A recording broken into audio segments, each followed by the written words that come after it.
Burkina Faso, a nation the world once recognized only for poverty, conflict, and hardship, has rewritten its destiny with something unbelievably simple: mangoes. For years, these golden fruits grew across the land, sweet, abundant, and full of potential. But without buyers, without cold storage, without transport, thousands of tons simply rotted on the ground every season. Families watched their hard work melt into the soil. Hope faded, and the cycle of struggle continued. Then came Captain Ibrahim Traoré, a young leader with a different vision. When he visited the farms and saw piles of spoiled mangoes, he asked a question that felt like thunder rolling across the nation. If this wealth grows on our land, why should others profit from it? That moment was the beginning of a revolution. Not a revolution of guns, but a revolution of dignity. Traoré immediately set a new direction for the country. The government opened modern export routes so mangoes could reach markets before spoiling. Farmer groups were reorganized, middlemen were removed, and prices were standardized so that every farmer knew the value of their crop. Cold storage facilities were built where none existed before. For the first time, mangoes waited safely for buyers instead of rotting under the sun. Within months, the change became visible. Burkina Faso rose to become Africa's leading mango exporter.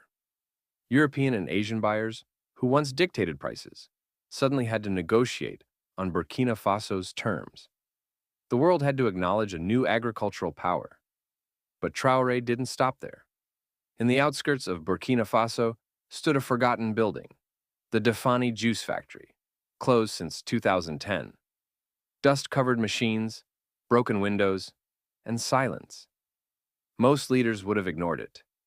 Traoré ordered it revived. New machines were installed. Workers were hired.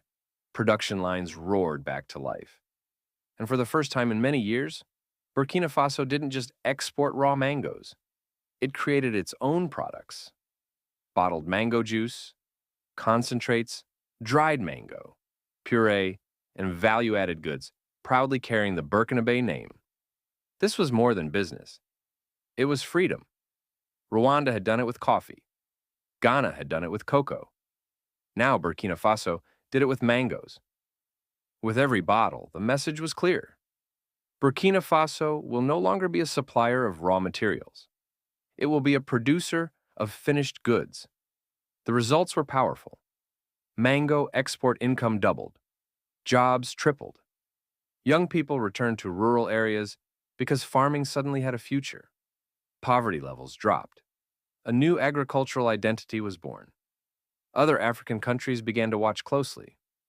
Delegations arrived from Mali, Niger, Guinea, and Benin, hoping to learn how a country once ignored had transformed itself so quickly. But Traoré had an even bigger vision. Mangoes were only the first step. His goal is to build factories, industries, and processing plants across Burkina Faso to turn raw African resources into African-made products.